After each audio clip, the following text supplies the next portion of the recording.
दोस्तों, अरुण की आंखें बिल्कुल सही होती हैं, लेकिन वो अपनी आंखों में लेंस लगाकर सबके सामने ऐसे दिखाता है जैसे वो अंधा हो। वो ऐसा इसीलिए करता है क्योंकि उसका मानना है कि इससे वो अपना पूरा ध्यान पियानो बजाने में दे पाता है। एक दिन वो अपने क्लाइंट के घर पियानो बजाने के लिए आया होता है। पियानो बजाते बजाते उसकी नजर एक लाश पर पड़ जाती है। ये देखकर वो अंदर से बहुत डर जाता है, लेकिन अपने चेहरे पर बिल्कुल भी रिएक्ट नहीं करता। अब वो लड़की से वॉशरूम जाने को कहता है। लड़की भी बहुत चालाक थी। वो जानबूझकर अरुण को लाश के पास से होकर भेजती है ताकि उसे यकीन हो सके कि अरुण सच में अंधा है या नहीं। वॉशरूम के अंदर पहुंचने पर अरुण देखता है कि वह वहां अकेला नहीं है, बल्कि खूनी भी बंदूक के साथ अंदर छिपा बैठा है। लेकिन खूनी को देखने के बाद भी अरुण जरा सा भी रिएक्ट नहीं करता। असल में होता ये है कि इस आदमी की आज मैरिज एनिवर्सरी थी, इसीलिए वो अपनी पत्नी को इधर उधर ढूंढने लगा था। लेकिन तभी उसने देखा कि उसकी पत्नी तो किसी और के साथ ही एनिवर्सरी एंजॉय कर रही है, और बस इसी बीच हाथापाई में उसकी मौत हो गई थी। अब लड़की और उसके बॉयफ्रेंड को यकीन हो जाता है कि यह सच में ही अंधा है। अब वे उसके सामने ही आदमी की लाश को ट्रॉली बैग में डालकर वहाँ से निकल जाते हैं। अब अरुण वहाँ से निकलकर पुलिस स्टेशन पहुंच जाता है और एक मर्डर केस लिखवाने के लिए आता है। लेकिन वहाँ पर अरुण देखता है कि लड़की का बॉयफ्रेंड वहाँ मौजूद है और वह वहाँ का सीनियर ऑफिसर है। अब अरुण सोच में पड़ जाता है कि कातिल ही पुलिस वाला है।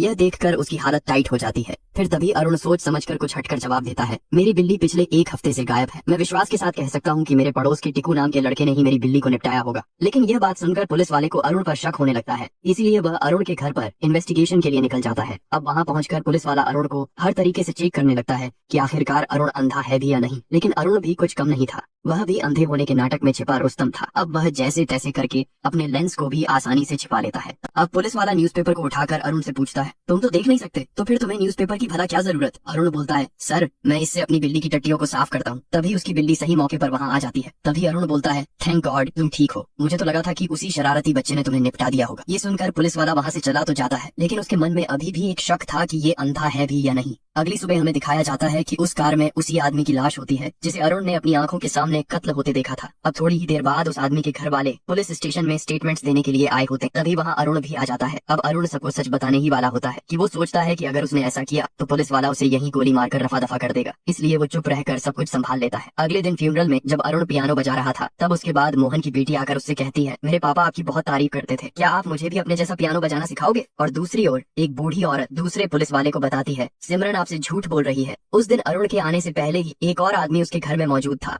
अब अगले दिन लिफ्ट खुलते ही अरुण देखता है कि लड़की अब उस बूढ़ी औरत को भी बहुत ऊंची बिल्डिंग से नीचे फेंक देती है, क्योंकि उस बूढ़ी औरत ने फ्यूनरल वाले दिन पुलिस वाले को यह कहा था कि सिमरन झूठ बोल रही है। इसीलिए सिमरन पूरी तैयारी के साथ उस बूढ़ी औरत को सर दर्द का बहाना करके बाहर बुला लेती है, जिससे वो बड़ी ही आसानी से उसको बिल्डिंग से नीचे फेंक देती है। इतने में ही अरुण लिफ्ट से ऊपर ये दूसरा कारनामा देखकर उसके हाथ से स्टिक नीचे गिर जाती है। अब सिमरन अरुण को देख लेती है, लेकिन अरुण भी अपने अंधे होने का नाटक जारी रखता है। अब सिमरन को भी अरुण पर शक होने लगा था। थोड़ी ही देर बाद बाहर भीड़ लगना चालू हो जाता है। पुलिस वाला सब कुछ समझ चुका था कि कारनामा सिमरन ने ही किया है, इसीलिए वो इस केस को सुसाइड केस घोषित कर फाइल बंद कर देता है। अब अरुण एक के बाद दो मर्डर देखने के बाद काफी घबरा जाता है और अपनी टेंशन को मिटाने के लिए जल्दी से चाय बनाने लगता है। और तभी अचानक से पड़ोस का छोटा बच्चा उसको चाय बनाते देख उसकी वीडियो बना लेता है, जिससे देखकर साफ पता चलता है कि अरुण अंधा नहीं है। तभी उसी पल अरुण के घर सिमरन चली आती है और वो उसके लिए प्रसाद लाई थी। अरुण बिना कुछ सोचे समझे उसे खा लेता है, पर ये सब तो एक बहाना था। सिमरन तो उसको चेक करने आई होती है। कॉफी बनाते वक्त सिमरन उसके पीछे भयानक मास्क लगाकर बैठी थी, लेकिन अरुण भी कुछ कम नहीं था। दोस्तों, सिमरन अरुण की अंधी आंखों के सामने ही उसकी कॉफी में जहर मिलाने लगती है। अरुण ये सारा कारनामा अपनी अंधी आंखों से देख तो रहा था, लेकिन वो कुछ कर नहीं सकता था। सिमरन अरुण को कॉफी पीने के लिए फोर्स करती है, लेकिन अरुण कहता है, मैं बिस्किट लेकर आता हूँ। इतने में वो अपने कॉफी के ग्लास को जानबूझकर नीचे गिरा देता है। तभी सिमरन अपने बैग से गन निकालकर अरुण को शूट करने ही वाली थी कि अरुण बोलता है, मैम शूट मत करना, मैं सच में देख सकता हूँ। सिमरन कहती है, जैसे तुम सचमुच के अंधे नहीं हो, वैसे ही ये गन भी असली नहीं है। इतने में ही अरुण का सिर घूमने लगता है। तभी अरुण उससे पूछता है, तुमने मुझे प्रसाद के नाम पर भला क्या खिला दिया? दरअसल सिमरन ने ही प्रसाद के अंदर कुछ अलग केमिकल मिलाए थे, जिसे सिद्धार्थ बिना सोचे समझे खा चुका था। अब दूसरी ओर अरुण की गर्लफ्रेंड सोफी वहाँ आ जाती है। तभी वो बदमाश लड़का कहता है, दीदी तुम मुझे 100 रुपए दो, मैं तुम्हें एक जबरदस्त वीडियो दिखाऊंगा। सोफी एक बार को तो उस बच्चे को इग्नोर कर देती है, लेकिन वो बच्चा कहता है, ठीक है पहले वीडियो देख लो फिर पैसे दे देना। अब सोफी अरुण की ये वीडियो देखकर गुस्से से ऊपर आकर गेट खटखटाने लगती है। तभी सिमरन आकर गेट खोलती है। सोफी अंदर आकर देखती है कि अरुण फुल टल्ली होकर बिस्तर पर सांड की तरह सोया हुआ था। तभी सिमरन कहती है, मेरे पति के मरने के बाद मैं बहुत डिप्रेशन में थी, तब अरुण ने ही मुझे सहारा दिया।